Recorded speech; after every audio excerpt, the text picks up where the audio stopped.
All right, good morning, good afternoon, or good evening, and we are finally back with the Antrea community meeting. Sorry for missing a few instances due to lack of topics, but today we have a very nicely packed agenda. So we will start with Kumar introducing some new ant cattle commands for BGP. And then we will have a short presentation from Antonin pertaining the migration of ARM builds to GitHub workflows using some runners that have been made available by the CNCF. Okay, so that is all for me. And Kumar, please go ahead with your presentation. Sure.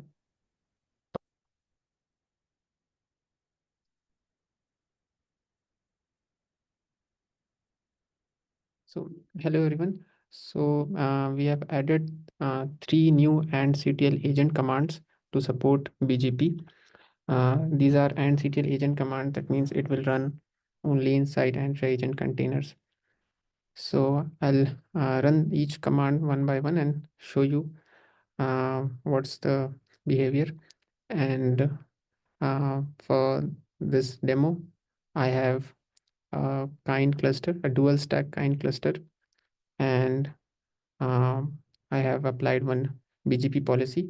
You have to enable the BGP feature gate in the Antrea agent config map. So I have enabled it and then applied this BGP policy.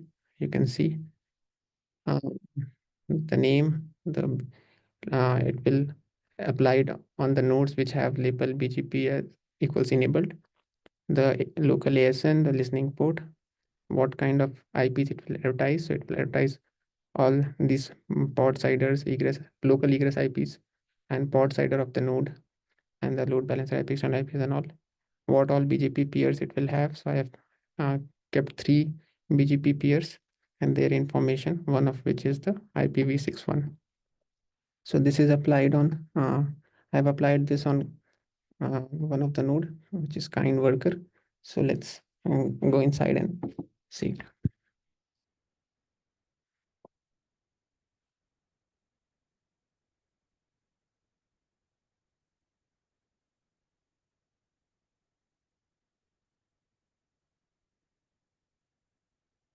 So the first one is and CTL get BGP policy. So let's open the help command for it. So you can see it will print the effective BGP policy information, including name, local ASN and router ID and listening port of the BGP policy. The one thing to note here is effective BGP policy, because multiple BGP policies can be applied to a node, but at a time only one will be effective one. So it will print the information of the effective BGP policy. And this command doesn't have any flags.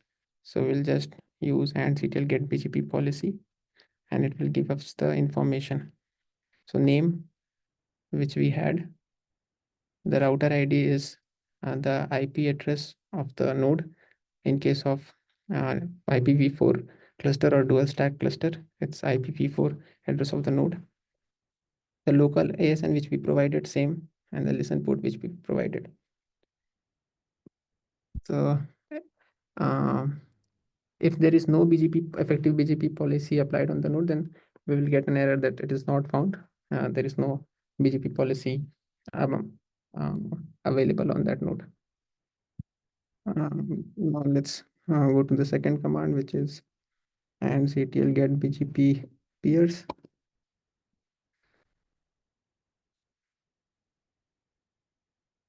So this command prints the current status of the BGP peers of effective BGP policy, which includes IP address with port, ASN of the peer, and the state.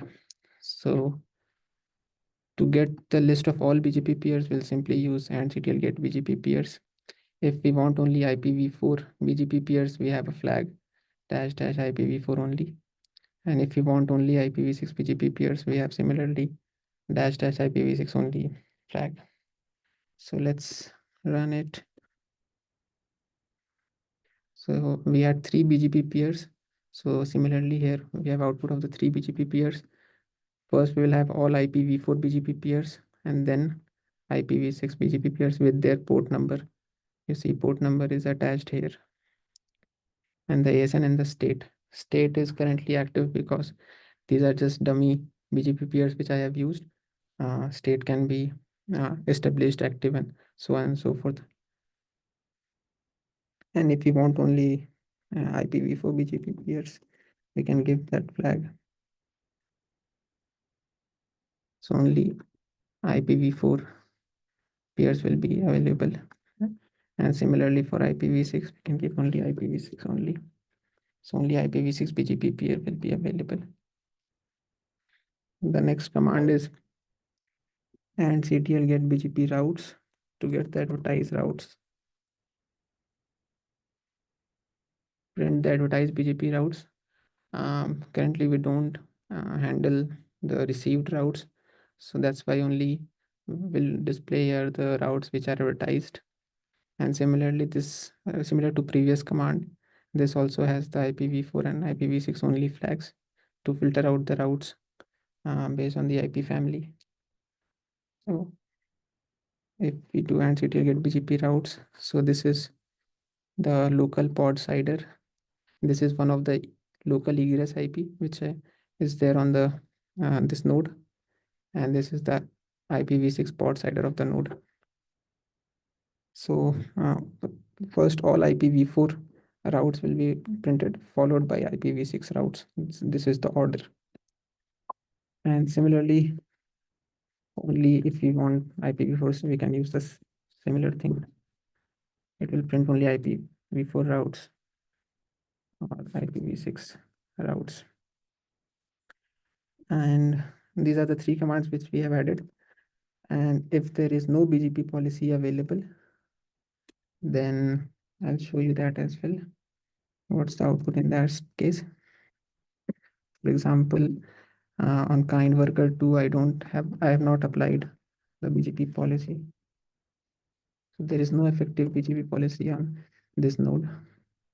So if I do ANSI get BGP policy here, I'll get an error that not found. There is no effective BGP policy applied to the node. And if the feature gate is itself is not enabled of BGP, then in that case here I will get that BGP is not enabled, service unavailable error. So these are the three commands which we have added to support BGP in ANSI.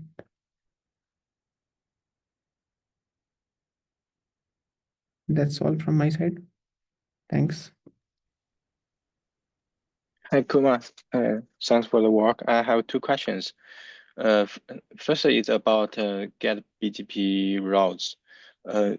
Do we track the source of the route? For example, when you have three routes in the first port, in the first agent, is it possible to show how where the route is got from? It's because of a port cider, or it's because of a service external IP?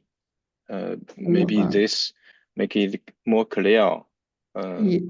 yes, When initially we had this in mind that we can define the type of the route, whether it is pod cider, egress IP, or service IP. But currently the implementation is as such, we don't store that type. We only store the routes which are advertised, all the routes which are advertised in a set.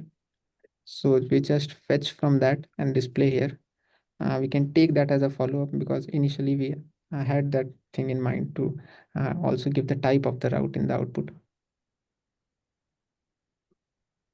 yeah, I think it would be good to have, so that when we look at the log table, we know why an IP or a CIDR is advertised.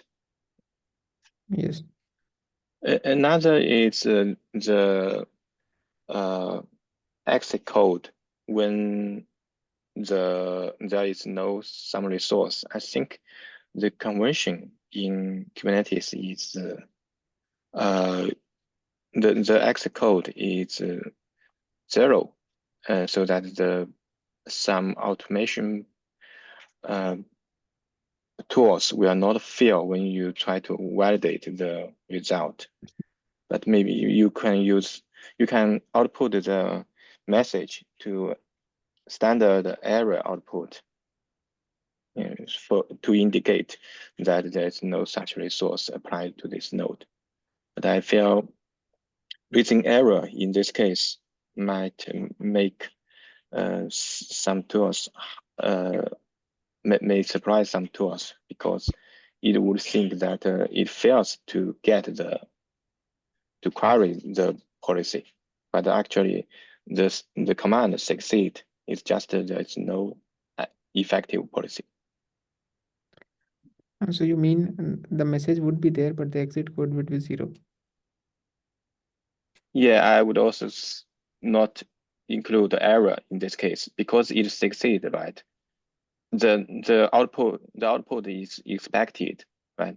We don't expect any policy to be returned. So the result of the command is success. So there's no error in this case. So you mean that if there is no BGP policy, effective BGP policy applied to the node, in that case, it should be an empty output. There could be a message in STD error to say Okay. there's no effective BGP policy, but the command should succeed with a return code as 0. Okay. We had a kind of discussion during review of this, but since the resource is not available, we finalized to go with the this approach. Initially, we had success code only in the with empty output if there is no BGP policy. But then we moved that how user would know that whether there is policy available or whether there is some problem due to which there is no output. So to identify this, to differentiate between these two, we came up with this approach. In current approach, I think it would then be difficult to differentiate whether the request fails or whether there is no policy, unless user reads also the program to read this message, try to pass the message. I think there's no real difference between the previous problem you had. But generally, I think a command should not raise error when there is nothing wrong, right? It's common to not have BGP policy applied to a node. Yes, but in the exit code also we return the exit code of a status not found. So if somebody doesn't read this message also, status code itself um, uh, uh, implies that the resource is not available. You mean you also return the HTTP status code Status not 404? found. Yeah.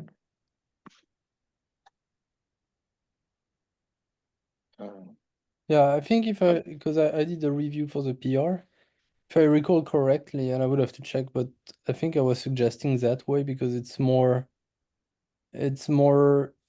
sorry, how can I put it? It's more like a get operation than a list operation, in that we're kind of like trying to get the effective policy for the node.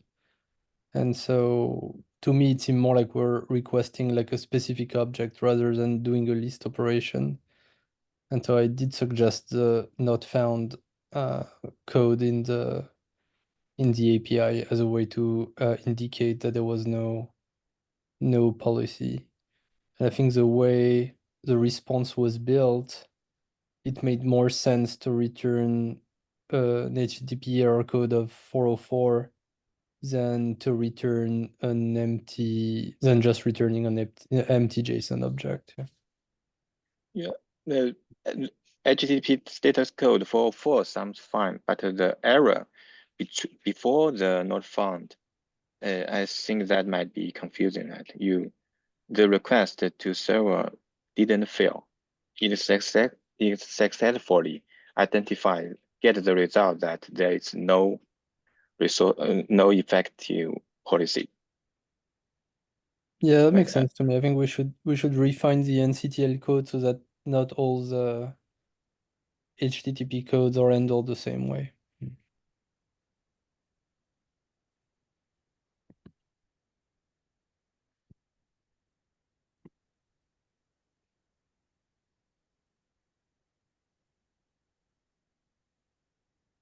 When we do a get for another resource, like when we do get address group by name, I think we also return not found in this case. And do we also show the same error message, request to server failed? Because yeah, I agree that it's a bit confusing and that part should not be included in the message. yeah, I don't remember, but we could check. And I feel for such status code, it's kind of expected. But the error, especially the message that request to server failed, might be confusing. Yeah, we use the http.error method. That's why it is we can look to use some alternative there in case when we have to return this kind of status. Yeah, I think it's just a phrasing that's not really adequate. If you look at kubectl, it shows error from server, not found. So it implies that we did issue the request to the server successfully and that we got an error code from the server. But in this case, the current message, and it's not your fault. I think it was there before, kind of like implies that we even failed to make a successful request to the server.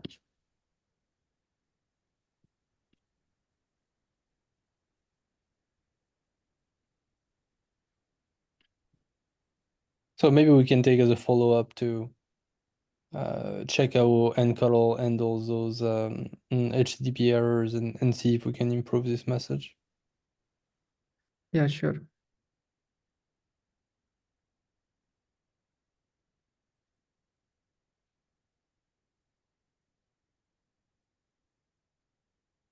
If, if there are no other questions, then I can stop sharing my screen. Thank you for the suggestion. Thanks. Thanks a lot, Kumar, and thanks for all the feedback. And if there are no more questions for Kumar, we can move to the next step. So, Antonin, please go ahead.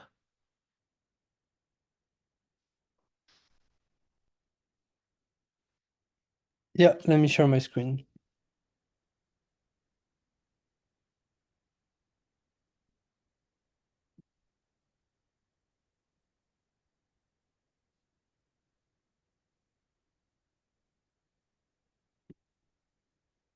All right, hopefully you can see the screen.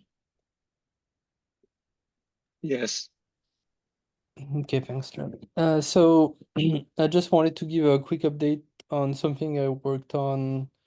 I think it's been a month or two now, and the PR is pending. I was working on it for a while, but now it's working and it should be ready to be merged, and I hope it can be merged before the release.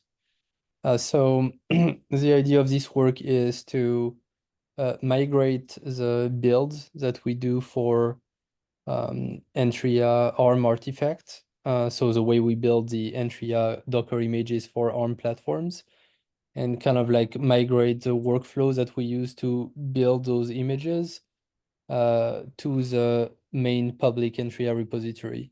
Because right now those workflows are hosted on a private repository, and I'm going to explain why in a second.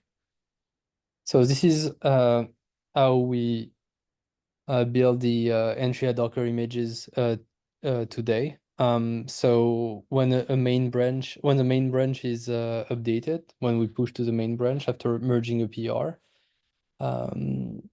or when a tag is pushed for a new Antrea release, it's going to trigger a build GitHub workflow in the repository.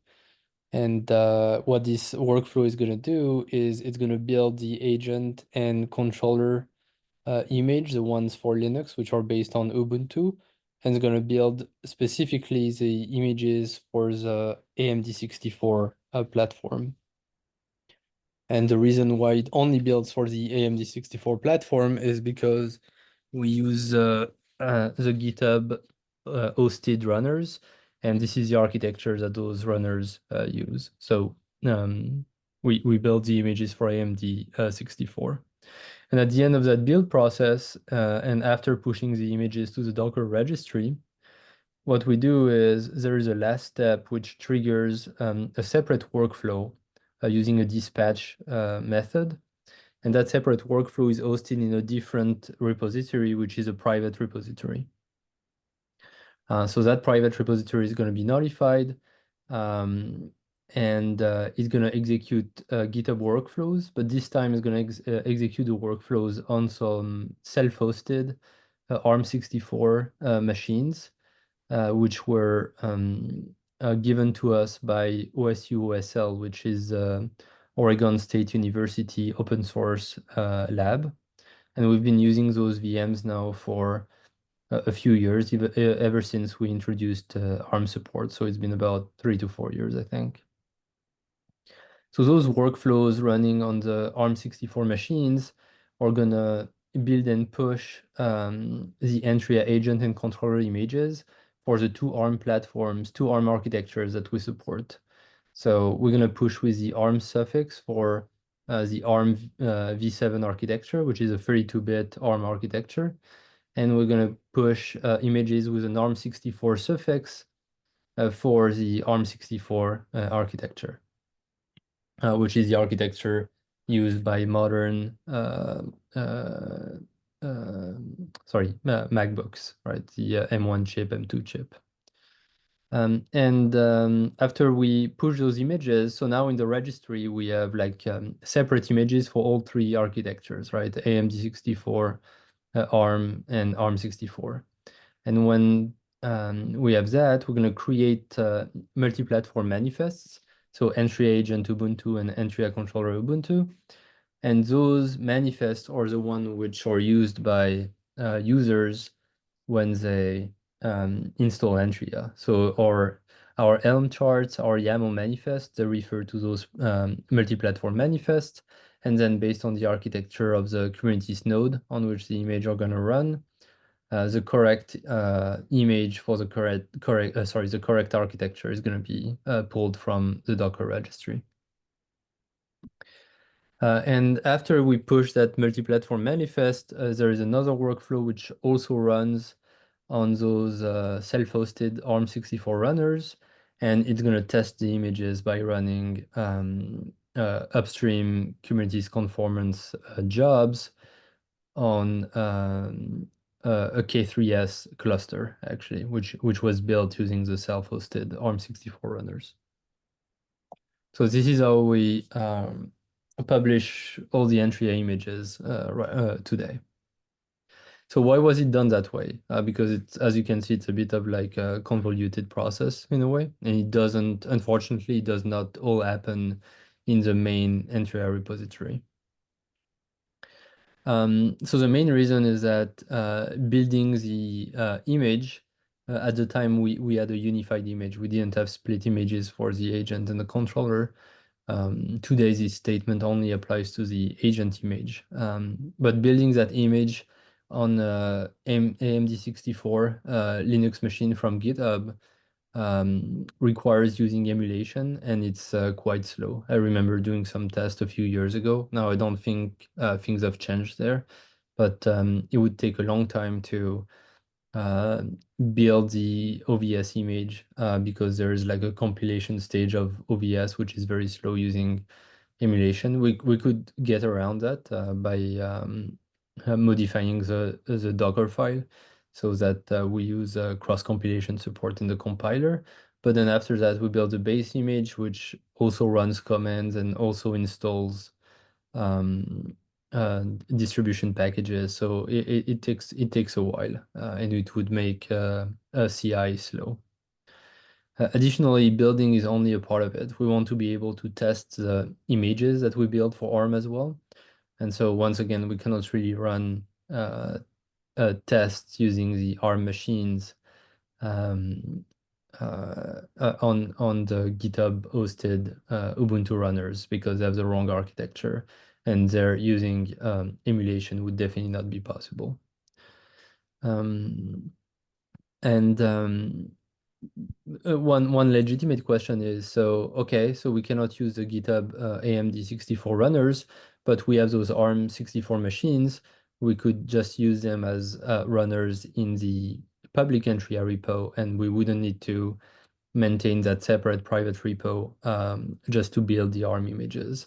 The problem is that using self-hosted runners in a public repo is very insecure, and it's strongly recommended not to do so by GitHub. And the reason is that those runners are typically not ephemeral, right? So we use the same VMs across all the runs, and anyone can, in theory, inject some malicious code, which is going to be executed on those VM in an isolated fashion.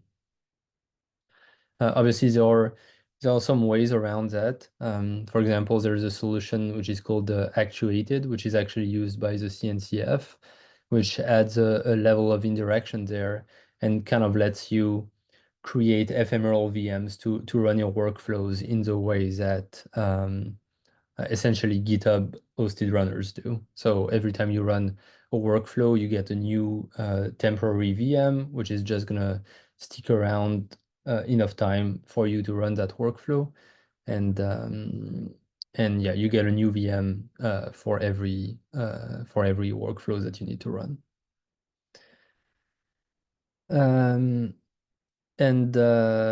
Yeah, so to address those issues, the OSU OSL lab provided us 4 years ago with 4 different ARM64 VMs, and we didn't have to pay for this or anything. This is a service they provide to all open source projects that require it.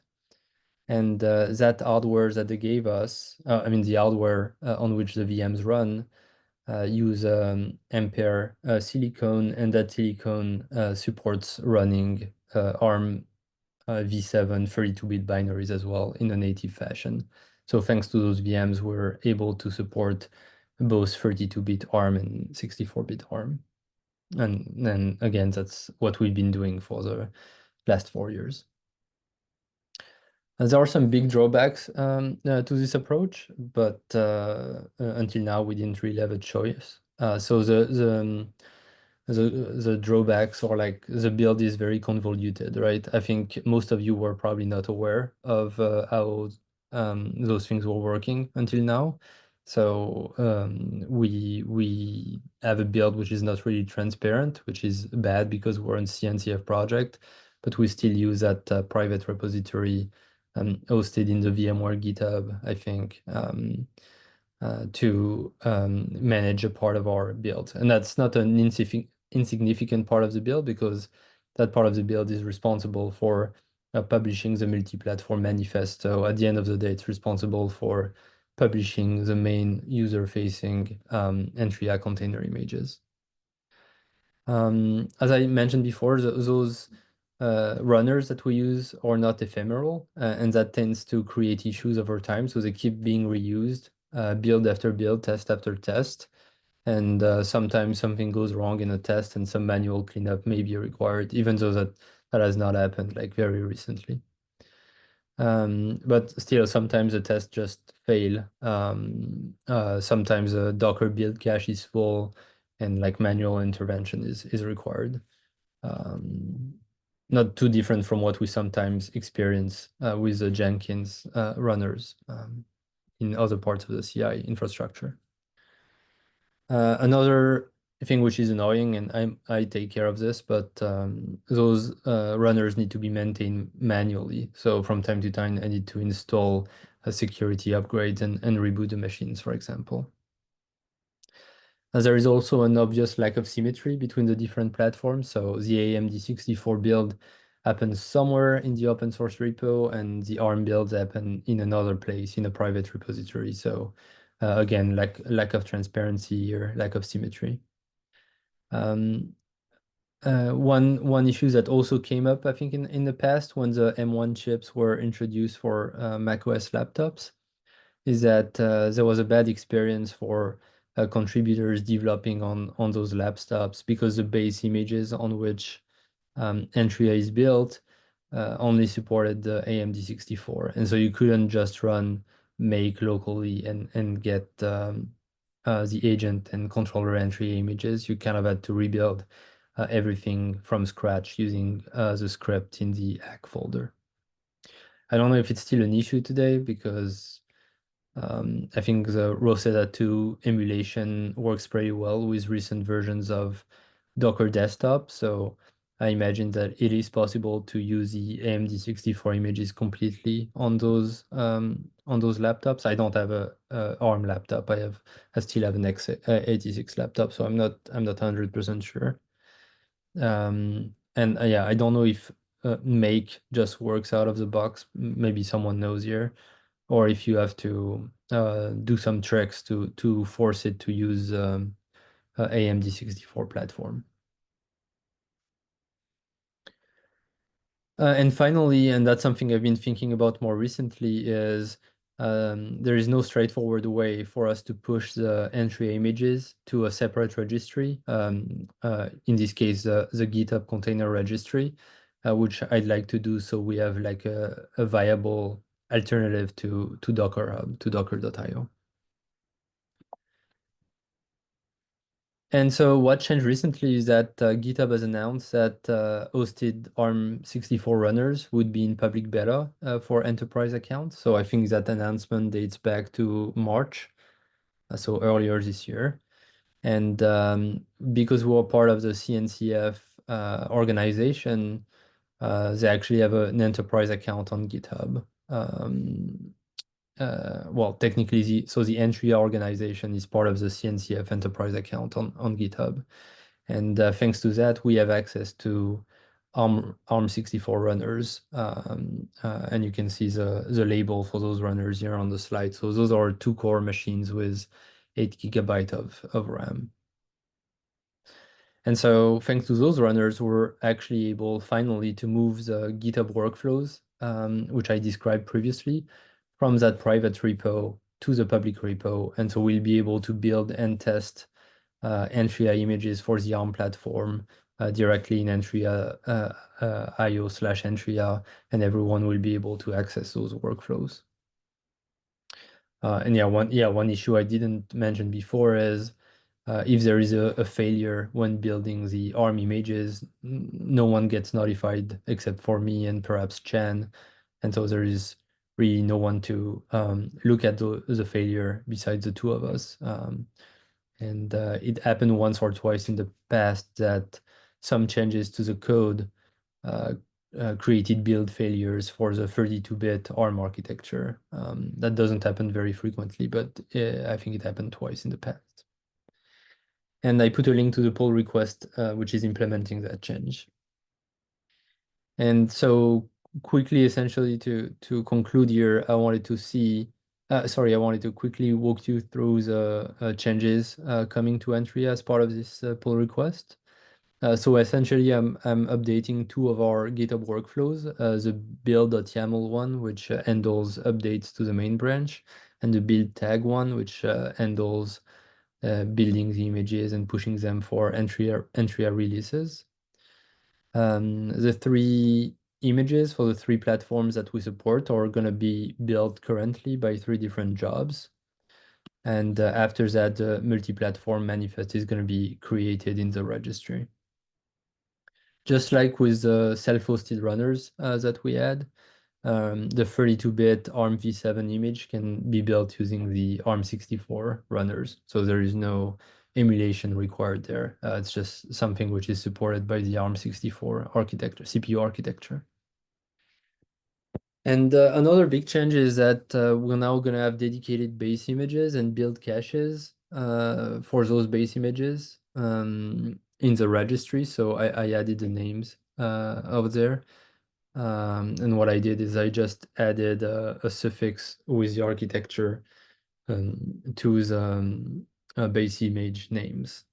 We're not going to publish a multi-platform manifest for those base images because we don't need to, and that would just add some complexity, but I guess we could in the future if we wanted to.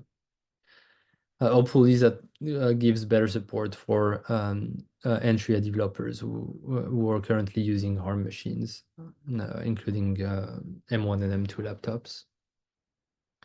And one thing that I wanted to emphasize is if you're doing something today, if you have a specific developer workflow that's currently working, then it should not be impacted after merging that change. I don't think any existing workflow, any valid existing workflow is going to be impacted by this.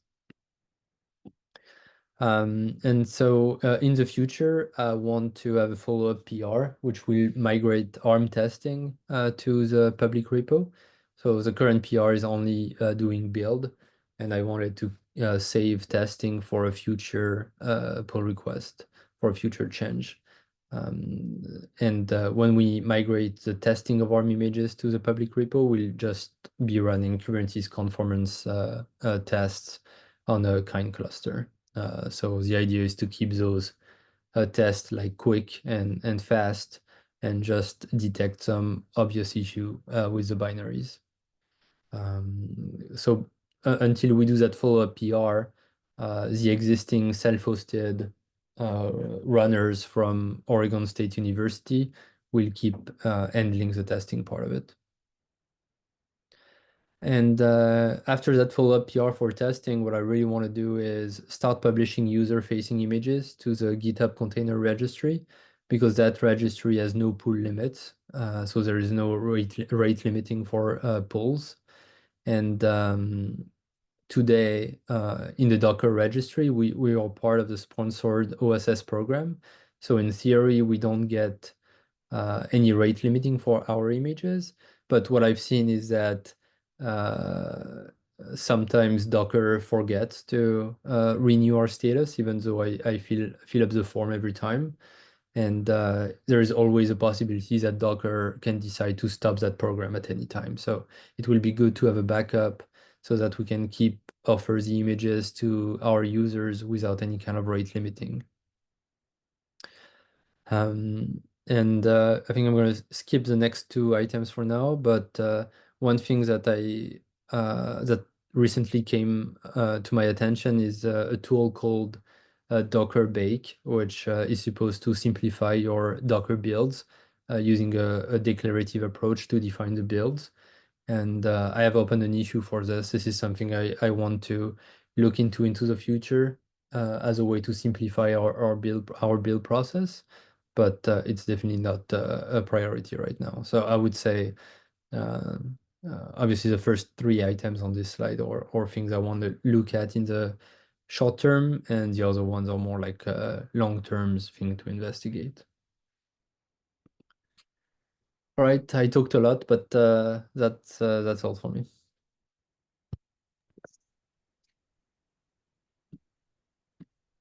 Yeah, thanks, Anton. I think that's just great that we can also finally not use anymore our own infrastructure and leverage CNCF infrastructure, which also will lead to easier management from us. Is there any question or comment for this switch to use CNCF runners for building ARM images? I want to say thank you, Anthony, for maintaining the previous runners and making the change to switch to CNCF runners. Yeah, thank you for the efforts. I also have one question that may be related to CNCF runners. I saw that it also provides AMD ARC runners. Could we also use that to run our end-to-end test, do you think? Sorry, what kind of runners? Oh, AMD runners? Yes, I saw there are some runner names in the document that could be used by CNCF projects. Yeah, there are definitely more resources that we can request from the CNCF. There are more resources available to us that we could get access to and leverage in the CI. I think GitHub runners are one of them, especially if we want larger machines and what's available by default in GitHub. They also have a lot of like OCI, sorry, is that OCI? Or Oracle Cloud credits. But I think the major issue there is that we're not super familiar with Oracle Cloud. But that's also something that's in theory available to us. So sorry. So yeah, if we want to get access to more compute resources, we can always ask. They actually already gave us access to an AWS account, and Oh, I see. we're leveraging that for some of the testing. But I think on some level, as a sandbox project, we also have to be reasonable in what we ask for. So we have to keep that in mind. But yes, we can, if we have a need for something, we can always consider it and ask them. Okay, got it. Thank you.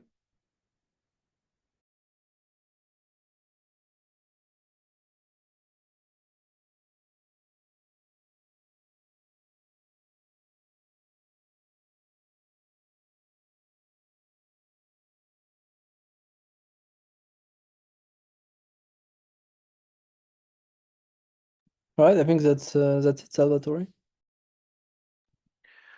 Okay, so thanks again, Anton, for taking care of this. And if we don't have anything else for today, that might be all.